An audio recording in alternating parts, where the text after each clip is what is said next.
ये जब ब्राह्मण को कोई श्रेष्ठ बोलता है, ब्राह्मणों को वही श्रेष्ठ बोलेगा जो ब्राह्मणों का औलाद होगा, क्योंकि देश जो है मनुस्मृति से नहीं संविधान से चलता है। और जिन लोग ब्राह्मणों को श्रेष्ठ मानते हैं वो ब्राह्मणों के बीच में 3% पे वोट मांगे। राजपूत, कोयरी, अहिर, धोबी, नाऊ, बिल्ली, लोहार जो है अढ़ाई बढ़ाई असवान पसवान में वोट मांगने का ब्राह्मण के औलादों को कोई जरूरत नहीं।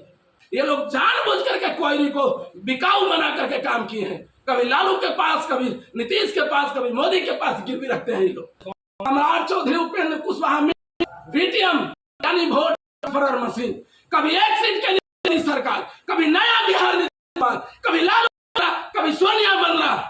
इन लोगों के चलते हमारा समाज फुटबॉल बन करके रह गया, रद्दी कागज वाला। लेकिन रुद्र प्रताप जो है एक ऐसा का फुटबॉल लाएगा जो इधर उधर पैर से के बाद दुश्मनों का सीना करके डायरेक्ट हैट्रिक गोल, वो गोल रुद्र प्रताप बनाने जा रहे हैं। आप तेजस्वी पे डायरेक्ट कर रहे हैं। अरे हमला, उनकी आबादी 14.2%, करोड़ 84 लोग 56 लाख। आपको डर क्यों लगेगा? लोकतांत्रिक व्यवस्था है, लोकतांत्रिक व्यवस्था है। तेजस्वी के जाति का नहीं करें, तेजस्वी का 14/24 हो, हमको कोई उससे मतलब नहीं है। हमारी आबादी घर कैसे गए ये हमको मतलब है। हमको यादव जी से मतलब नहीं है, जो है राजपूत से मतलब नहीं है। राजपूतों की आबादी भी घटाई गई। आपने ऐसा कह रहे हैं, मगर लोग कहेंगे खिसियाने के लिए खंबा नोचे, आबादी कम आई तो अब खिसिया रहे हैं। आबादी कम है, कहाँ गया है? दिखाइए 10 गांव में ऐसा बहुत जगह है, वहां पर गए नहीं किया है। आखिर बताएंगे ना कि कौन आदमी चाहिए। सर आप ठेकेदार बने हुए हैं और जो ठेकेदारी का प्रथा लिए हुए हैं, उपेंद्र कुशवाहा, सम्राट चौधरी, आलोक मेहता, क्या कर रहे हैं? चुप का है।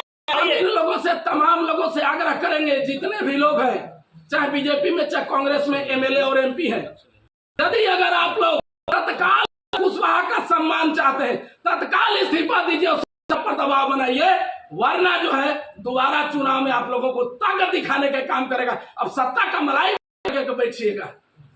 मोदी जी जो है बैल वाला सेंगल बैठाते हैं, अशोक स्तंभ हटा करके, तब ये उपेंद्र कुशवाहा चुप।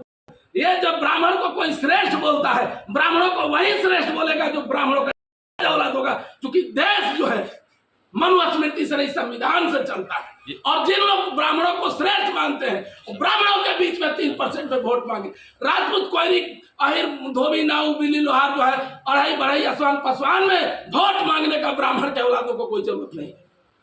यहाँ सब लोग श्रेष्ठ है। सब गाना है सर कि कोयरिये के देन है कि राज करता, नहीं तो खत्म हो गया। नहीं तो कोई देन नहीं, अभी कहा कोयरिया का देन है कि राज करता रहे। लोग पिछला को बना था, लेकिन अभी 1 करोड़ काउंटिंग हम गिनवाएंगे और तब समझ में आ जाएगा कि कोयरी का क्या देन है। ये लोग, मुझे तो अपन वाले लोगों लूटा, गैरों में कहाँ दम था, मेरी किस्ती वहीं डूबी जहां पानी बहुत कम था। ये लोग जानबूझ करके कोयरी को बिकाऊ बना करके काम किए हैं। कभी लालू के पास, कभी नीतीश के पास, कभी मोदी के पास गिरवी रखते हैं ये लोग। ब्राह्मण सर्वश्रेष्ठ है, इसमें आपको दिक्कत क्या है? ब्राह्मण सर्वश्रेष्ठ है, ब्राह्मण सर्वश्रेष्ठ है तो मुसहर नीच है, कोयरी नीच है। आपसे पूछ रहे हैं ब्राह्मण से क्या दिक्कत है? कहने दिक्कत है, देश देश देश जो है मनुस्मृति से नहीं चलता है मेरे बंधु। देश जो है संविधान से चलता है और संविधान में सब बराबर होता है। अगर ब्राह्मण श्रेष्ठ हो गया तो बाकी जाति तो अपने नीच हो गया ना। ब्राह्मण क्यों श्रेष्ठ हो गया? उसमें ये भी कि श्रेष्ठ है, कोई भी श्रेष्ठ है, मुस्लिम भी श्रेष्ठ है। सम्राट चौधरी को बताइए। तो वही उन्हीं को बोल रहे हैं ना जो पूछ रहे, बतला रहे हैं।